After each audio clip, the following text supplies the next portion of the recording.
Hello viewers, welcome to my channel. আজকে আমরা যেটা নিয়ে আলোচনা করব সেটা হচ্ছে নবম শ্রেণীর গণিত প্রকাশ বইয়ের রাশিবিজ্ঞানের একটা চ্যাপ্টার আছে 11.1 কোর্সে দেখি।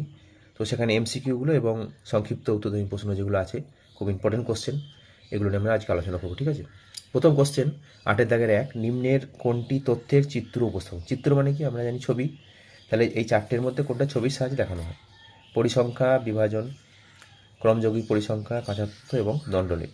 তো আমরা পরিষ্কার বুঝতে পারছি এটা হচ্ছে দণ্ডলেখ। আমরা জানি দণ্ডলেখ মানে সাধারণত এরকম ছবিটা হয় যে একটা এক্স অক্ষ এবং ওয়াই অক্ষ থাকে এবং দণ্ডের সাহায্যে কোনো একটা তথ্যকে প্রকাশ করা যায় যে কোনটা বেশি সবচেয়ে, কোনটা সবচেয়ে কম। তো এটা হচ্ছে চিত্রের সাহায্যে প্রকাশ করা হয়। সেই জন্য এই উত্তরটা কী হবে না, দণ্ডলেখ হবে। তাহলে দ্বিতীয় কোশ্চেন 12, 25 এরকম একটা তথ্য দেওয়া আছে, কাঁচা তথ্য। এই তথ্যের প্রসার কত? হ্যাঁ, প্রসার মানে আমরা কি জানি?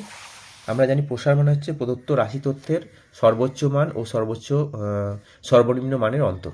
ঠিক আছে, প্রসার মানে হচ্ছে প্রদত্ত যে রাশিগুলো থাকবে, তথ্যগুলো, সেই তথ্যের সর্বোচ্চ মানের থেকে সর্বনিম্ন মানটা যদি বিয়োগ করি তাহলে আমরা প্রসারটা পেয়ে যাব। তো এখানে প্রসার কত হবে? সর্বোচ্চ মান হচ্ছে 32 আর সর্বনিম্ন মান হচ্ছে 6। তাহলে 32 থেকে 6 বিয়োগ করলে 26 হলো। ঠিক আছে, নেক্সট কোশ্চেন দেখো, খুব ইম্পর্টেন্ট কোশ্চেন। 1 থেকে 5, 6 থেকে 10 এরকম ডট ডট দেওয়া আছে, মানে এই শ্রেণী দৈর্ঘ্য কত? তো আমরা জানি শ্রেণী দৈর্ঘ্য মানে কি না, উচ্চ সীমানা মাইনাস নিম্ন সীমানা, তাই তো? তাহলে এখানে যে আমরা খালি চোখে অনেক সময় এটা ভুল করে ফেলে যে 10 থেকে 6 বিয়োগ করে দিল, তাহলে কত হবে? 4 হবে। কিন্তু অ্যাকচুয়ালি এটা কিন্তু সীমানা নেই। এখানে 1 থেকে 5 মানে 5-এ শেষ হয়েছে কিন্তু শুরু হচ্ছে আবার 6-এ। যদি 5-এ শেষ হয়ে আবার 5-এ শুরু হতো তাহলে কিন্তু এটা সীমানা থাকতো। তাহলে এটা আমাকে কী করতে হবে না, সীমানা করতে হবে। যে 5 আর 6-এর মাঝে একটা গ্যাপ থেকে যাচ্ছে, 5.1, 5.2, এই গ্যাপটা দূর করার জন্য আমাকে টেবিলটা একটা মডিফিকেশন করতে হবে। তো তার জন্য কী করেছি দেখো, শ্রেণীটা যেটা দেওয়া ছিল এই কালামের আকারে লিখেছি 1 থেকে 5, 6 থেকে 10, 11 থেকে 15। এটাকে একটা শ্রেণীর সীমানা তৈরি করেছি। সীমানা কীভাবে তৈরি করা যায় না, আমার যে গ্যাপটা আছে 5-এ শেষ হচ্ছে, 6-এ শুরু হচ্ছে, তাহলে 5 থেকে 6-এর মধ্যে তফাৎ কত? 1 তফাৎ। সেই 1-এর অর্ধেক করতে হবে। 1-এর অর্ধেক কত না, 0.5। তাহলে 0.5 নিম্ন সীমা থেকে 0.5 বিয়োগ করতে হবে আর উচ্চ সীমার সঙ্গে 0.5 যোগ করতে হবে। এটা হচ্ছে শ্রেণী সীমানা নির্ণয় করার পদ্ধতি। আবার বলছি, শ্রেণী সীমানা কীভাবে বার করবো না, যে আগের শ্রেণীটা যেখানে শেষ হচ্ছে, পরের শ্রেণীটা যেখানে শুরু হচ্ছে, তাদের মধ্যে গ্যাপটা দেখতে হবে কত হবে। গ্যাপ আছে 1, যেটা গ্যাপ থাকবে তাকে 2 দিয়ে ভাগ করতে হবে। 2 দিয়ে ভাগ করলে 1-কে 0.5। তো 0.5টা নিম্ন সীমা থেকে বিয়োগ করতে হবে, যেটা নিচু তার থেকে বিয়োগ করতে হবে, আর যেটা উঁচু তার সঙ্গে যোগ করতে হবে। তাহলে 1 থেকে 0.5 বিয়োগ করলে কী হবে? 0.5। আর 5-এর সঙ্গে 0.5 যোগ করলে 5.5। অনুরূপভাবে 6 থেকে 0.5 বিয়োগ করলে 5.5, আর 10-এর সঙ্গে যোগ করলে কথা হবে 10.5। এভাবে চললো। তাহলে সীমানা তৈরি হয়েছে। এখন আমরা বলতে পারবো শ্রেণী দৈর্ঘ্য মানে কি, উচ্চ শ্রেণী সীমানা মাইনাস নিম্ন শ্রেণী সীমানা। তাহলে এখানে কত উচ্চ, যে কোনো একটা শ্রেণী আমি ধরি 10.15 থেকে 15.15 বিয়োগ করছি, তাহলে 10.5 থেকে 5.5 বিয়োগ করছি, উচ্চ সীমানা মাইনাস নিম্ন সীমানা, তাহলে কত হচ্ছে? 5। তাহলে এটা শ্রেণী দৈর্ঘ্য হবে 5। ঠিক আছে, নেক্সট কোশ্চেন আসছে, আমরা দেখো একটি পরিসংখ্যা বিভাজন তালিকার শ্রেণীর মধ্যবিন্দু দেওয়া আছে। মধ্যবিন্দুগুলো যথাক্রমে 15, 20, 25, 30 ডট ডট দেওয়া আছে, মানে আরও আছে। তো যে শ্রেণীর মধ্যবিন্দু 20 সেটি হবে কি? তো আমরা জানি মধ্যবিন্দু মানে কি, মধ্যবিন্দু মানে হচ্ছে উচ্চ সীমা যুক্ত নিম্ন সীমা বাই 2। এখানেও অনেক ছেলেরা ভুল করবে যে এই দুটো যোগ করে 2 দিয়ে ভাগ করলে 20 আসছে। হ্যাঁ, এই দুটো যোগ করে 2 দিয়ে ভাগ করলে 20 আসছে। তাহলে দুটো যোগ করে 2 দিয়ে ভাগ করে যদি 20 আসে তাহলে সেটা উত্তর হবে না। কিন্তু কীরকম উত্তরটা হবে না, এটাও করার জন্য আমরা একটা করেছি, দেখো প্রথমে যেটা দেওয়া আছে মধ্যবিন্দুটা বসাবে 15, 20, 25, 30 মধ্যবিন্দু বসালে এবার শ্রেণীটা আমাকে তৈরি করতে হবে। ঠিক আছে, তো এখানে আমরা গ্যাপ রেখেছি করার জন্য। তো কীভাবে শ্রেণী তৈরি করবে না, 15, 20, 25, 30 কত করে বাড়ছে? 5 করে বাড়ছে। দেখো, তো এই 5 করে বাড়ছে, 5-এর অর্ধেক কত হবে না, 5-এর অর্ধেক হবে 2.5। 5-এর অর্ধেক হচ্ছে 2.5 মানে আড়াই। ঠিক আছে, তো অনুরূপভাবে আড়াই এখান থেকে বিয়োগ করতে হবে। 15 থেকে আড়াই বিয়োগ করলে কত হবে না, 15 থেকে 2 বিয়োগ করলে 13 হয়, আরও হাফ বিয়োগ করলে কত হবে? 12.5। তাহলে এইটা হবে 12.5 থেকে 12.5, আর আপার লিমিটটা কী হবে না, এর সঙ্গে আড়াই যোগ হবে, তাহলে 15 হাতে 17, 17.5। ঠিক আছে, তাহলে এই শ্রেণীটা হলো 12.5 থেকে 17.5, তার মধ্যবিন্দু হচ্ছে 15। আবার 20 আছে, তাহলে কী হবে না, 20 থেকে আড়াই বিয়োগ করলে কত হবে? 17.5। তার থেকে কত হবে? 20 সঙ্গে আড়াই যোগ হবে, 20-র সঙ্গে আড়াই যোগ হবে কত হবে না, 22.5 হবে। তাহলে এটা হবে 22.5 হলো। ঠিক আছে, আবার 25 থেকে আড়াই বিয়োগ হবে 22.5, তারপরে 25 থেকে আড়াই যোগ হলে 27.5। এভাবে চলবে। কত হবে? 27.5, এটা হবে 32.5। খেয়াল করো যে শ্রেণীটার সীমানা হয়েছে তৈরি হয়েছে কী করে বুঝবে না, এই শ্রেণীটার শেষ হচ্ছে 17.5, পরের শ্রেণীটা শুরু হচ্ছে 17.5, আবার 22.5 শেষ হচ্ছে, 22.5 শুরু হচ্ছে। তো এটা শ্রেণীর সীমানা তৈরি হয়েছে। তাহলে কোন শ্রেণী, প্রশ্ন বলেছে কোন শ্রেণীর মধ্যবিন্দু 20, তাহলে 20 কোন শ্রেণী না 17.5 থেকে 22.5। তাহলে অ্যান্সার আমরা পেয়ে গেলাম, এটা অ্যান্সার হবে 17.5 থেকে 22.5। পরে কোশ্চেন দেখো, একটি পরিসংখ্যা বিভাজন তালিকায় একটি শ্রেণীর মধ্যবিন্দু 10 এবং প্রতিটি শ্রেণীর শ্রেণী দৈর্ঘ্য 6, শ্রেণীটির নিম্নসীমা কত? ঠিক আছে, তাহলে এখানে দুটো পয়েন্ট দেওয়া আছে, মধ্যবিন্দু আর হচ্ছে শ্রেণী দৈর্ঘ্য। এই দুটো আমাকে সংখ্যাটা জানতে হবে। মধ্যবিন্দু মানে কি না উচ্চ সীমানা যুক্ত নিম্ন সীমানা বাই 2, আর শ্রেণী দৈর্ঘ্য মানে কি উচ্চ সীমানা মাইনাস নিম্ন সীমানা। তো সেটা ধরে অঙ্কটা করেছি। দেখো, ধরি শ্রেণীটির উচ্চসীমা এক্স এবং নিম্নসীমা ওয়াই। তাহলে প্রথম শর্তটা যেটা মধ্যবিন্দু এক্স প্লাস ওয়াই বাই 2 সমান 10, তাহলে এক্স প্লাস ওয়াই সমান কত হবে 20। আর দ্বিতীয় শর্ত কি না শ্রেণী দৈর্ঘ্য 6 বলেছে, তাহলে এক্স মাইনাস ওয়াই সমান 6 হলো। এই দৈর্ঘ্যের সমাধান করে যদি আমরা, তাহলে দেখো যোগ করছি, তাহলে কবে এক্সটা কেটে যাচ্ছে, সরি বিয়োগ করছি। কেন বিয়োগ করলাম না, যোগ করলে ওয়াইটা কাটতো, এক্সটা বেরোতো, কিন্তু এক্সটা আমার দরকার নেই এখানে। হ্যাঁ, এক্সটা বার করে ওয়াই মান এক্সের মানটা বসিয়ে ওয়াই পাওয়া যেত, কিন্তু এটা লেন্দি হয়ে যাবে। শুধু ওয়াইয়ের মান বার করতে বলেছে, নিম্ন সীমা বার করতে বলেছে, এটা খেয়াল রাখবে। হ্যাঁ, তা শুধু ওয়াইয়ের মান বার করতে বলেছে, সেই জন্য আমরা বিয়োগ করছি। তাহলে বিয়োগ করলে এক্সটা কেটে যাচ্ছে, ওয়াইটা ওয়াই প্লাস ওয়াই মানে 2y সমান 20 থেকে 6 14, তাহলে ওয়াই সমান 7। তাহলে নিম্ন শ্রেণী হলো, নিম্ন শ্রেণী সমান হচ্ছে 7। ঠিক আছে, এরপরে যে 9-এর দাগে দেখো সংক্ষিপ্ত উত্তরধর্মী প্রশ্ন। একটা কথা বলে রাখি যে এমসিকিউ করার সময় তোমাকে উত্তরটা শুধু উত্তর লিখলেই উত্তর নাম্বার পেয়ে যাবে, শূন্যস্থানের জন্য শুধু নাম্বার পেয়ে যাবে, সত্য মিথ্যার জন্য শুধু উত্তর লিখলে নাম্বার পেয়ে যাবে। কিন্তু সংক্ষিপ্ত উত্তরধর্মী প্রশ্ন যেগুলো 2 নম্বর করে থাকবে সেখানে কিন্তু কষে দেখাতে হবে। ঠিক আছে, তো এখানে বলেছে একটি অবিচ্ছিন্ন পরিসংখ্যা বিভাজন তালিকায় একটি শ্রেণীর মধ্যবিন্দু এম এবং উচ্চ শ্রেণী সীমানা ইউ হলে নিম্ন শ্রেণী সীমানাটি কত হবে? খুব সহজ অঙ্ক, আগের মধ্যবিন্দু নিয়ে আলোচনা করলাম।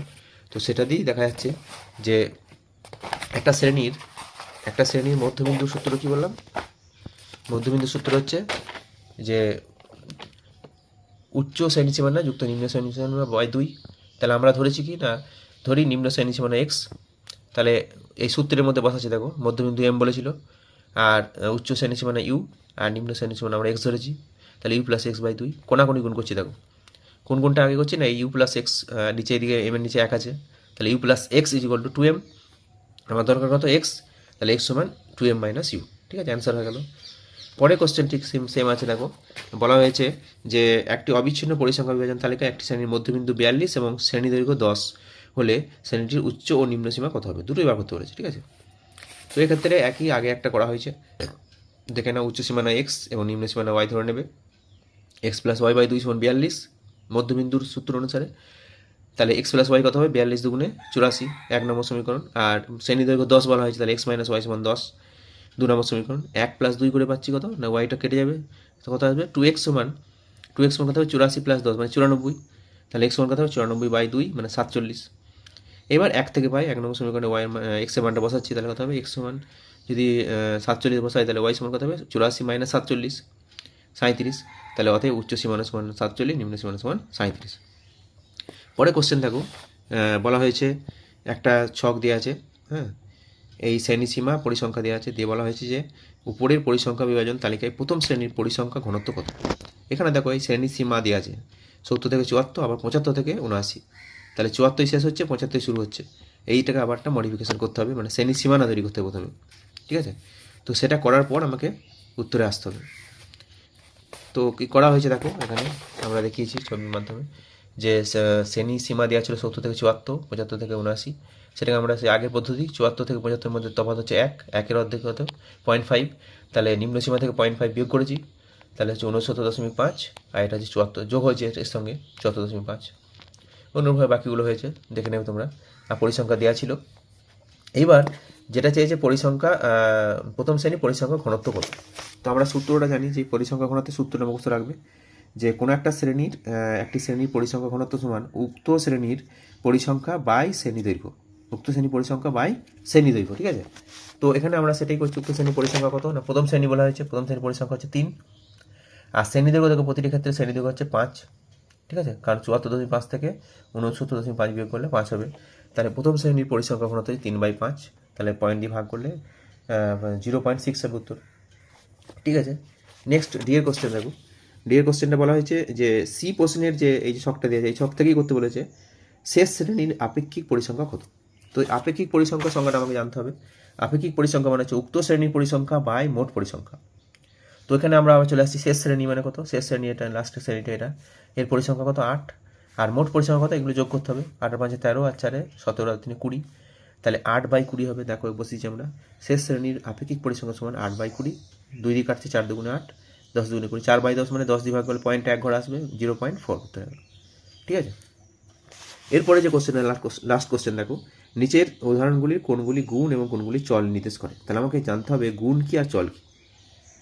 গুণ মানে হচ্ছে একটা বৈশিষ্ট্য, মানে কোনো একটা ধর্ম বোঝাচ্ছে। ঠিক আছে, মানুষের একটা যেমন বুদ্ধি জ্ঞান, হ্যাঁ, এটা কোনো ধর্ম বোঝাচ্ছে, যেমন তার রাগ কতটা, হ্যাঁ, সে কতটা শান্ত, এগুলো হচ্ছে মানুষের গুণ। তো এগুলো সংখ্যার দ্বারা বিচার করা যায় না।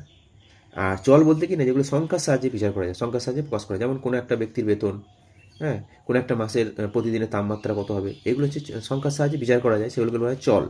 ঠিক আছে, চল মানে হচ্ছে যেগুলো যে তথ্যগুলি সংখ্যা দিয়ে প্রকাশ করা যায়, আর গুণ মানে হচ্ছে যেগুলো সংখ্যার সাহায্যে প্রকাশ করা যায় না। এইটা জানলেই তোমরা উত্তরগুলো করতে পারবে। পরিবারের জনসংখ্যা কী হবে, পরিবারের জনসংখ্যা মানে একটা নির্দিষ্ট মান পাওয়া যাবে। আমরা যদি একটা বাড়িতে গিয়ে জিজ্ঞাসা করি তোমাদের বাড়ি কতজন লোক, তো একটা নির্দিষ্ট সংখ্যায় উত্তর আসবে। তো সেটা কী হবে না, এটা তাহলে চল হবে।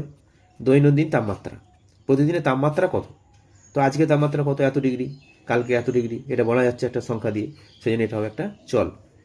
3 নম্বর শিক্ষাগত মান, তার শিক্ষাগত মানটা কত, সে শিক্ষায় কতটা পারদর্শী, এটা কিন্তু কোনো সংখ্যার সাহায্যে প্রকাশ করা যাবে না। ঠিক আছে, তো এটা হচ্ছে কি গুণ। মাসিক আয়, মাসে কতটা আয় করছে সে, এটা একটা সংখ্যার সাহায্যে প্রকাশ করা যাবে, তো এটা হলো চল। এবার মাধ্যমিক পরীক্ষায় প্রাপ্ত গ্রেড, মাধ্যমিক পরীক্ষায় গ্রেডটা কত পেয়েছে, তো গ্রেডটা বিভিন্নভাবে মাপা যায়, একটা নির্দিষ্ট কোনো মাপ নেই, হ্যাঁ, বিভিন্ন স্কেলে গ্রেড করা যায়, সেই জন্য এটা একটা গুণ বোঝাচ্ছে। ঠিক আছে, তো আজকে এই পর্যন্তই। এই যে শর্ট কোশ্চেনগুলো করা হলো এমসিকিউ, তো এমসিকিউগুলো বা এই সংক্ষিপ্ত প্রশ্ন এগুলো ভালো করে প্র্যাকটিস করবে, তোমাদের মাধ্যমিকে কাজে লাগবে, এবং পরবর্তীকালে কম্পিটিশন পরীক্ষা চাকরির পরীক্ষার জন্য এই প্রশ্নগুলোর উত্তর খুব কাজে লাগবে, সেই জন্য তোমরা ভালোভাবে করবে, উপকৃত হবে। যদি আরও তথ্য জানতে চাও আমাদের এই চ্যানেলটাকে সাবস্ক্রাইব করে আরও অনেক ভিডিও দেখতে পাবে। সকলকে অশেষ ধন্যবাদ।